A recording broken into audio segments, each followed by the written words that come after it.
Assalamualaikum warahmatullahi wabarakatuh. Hari ini saya dengan rekan-rekan Integrity Lawyers sidang perkara pidana, dan di belakang saya adalah County Court. Sebelah sana sebenarnya adalah Magistrate Court.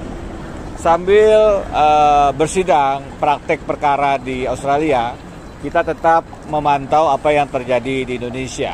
Setelah putusan MK, ada beberapa hal yang harus dicermati dan kita tindak lanjuti. Yang pertama, tentu kita harus menghormati putusan MK. Ini budaya hukum yang harus kita bangun. Meskipun pada saat yang sama juga perlu dan dibuka ruang diskusi akademik yang tetap bertanggung jawab. Yang kedua, putusan MK menegaskan ada pelanggaran etik berat, terutama yang dilakukan oleh Hakim Konstitusi Anwar Usman. Saya menyarankan agar Pak Anwar Usman berkenan mempertimbangkan mundur sebagai Hakim Konstitusi. Satu dan lain hal agar tidak terus membebani Mahkamah Konstitusi. Yang ketiga, terkait dengan putusan 90, karena sekarang beredar pandangan bahwa putusan 90 lahir dari proses yang melanggar etika, dan agar tidak tetap membebani proses pemilihan presiden, kami mengusulkan agar Mahkamah Konstitusi memeriksa permohonan-permohonan yang terkait dengan syarat umur. Kami sendiri dengan Zainal Arifin Mohtar sudah memasukkan uji formil putusan 90. Mudah-mudahan Mahkamah Konstitusi berkenan untuk memeriksa cepat perkara ini dan diputus sebisa mungkin sebelum tanggal 13 November.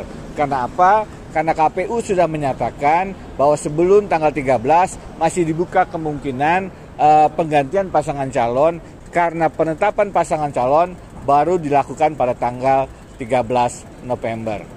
Kenapa putusan MK terkait syarat umur penting untuk dilakukan dan kemudian melihat lagi putusan 90?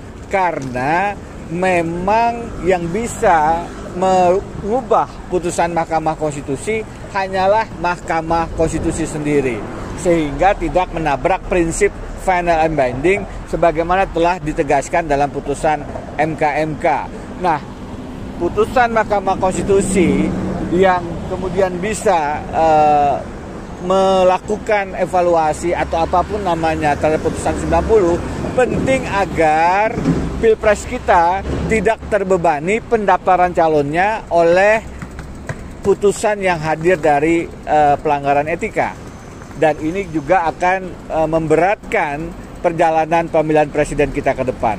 Jadi justru Mahkamah Konstitusi bisa makin menguatkan legitimasi Pilpres, salah satunya dengan cepat memberikan putusan terhadap permohonan baru terkait syarat umur, termasuk sekali lagi adalah uji formil yang saya dan Zainal Arifin Mohtar ajukan.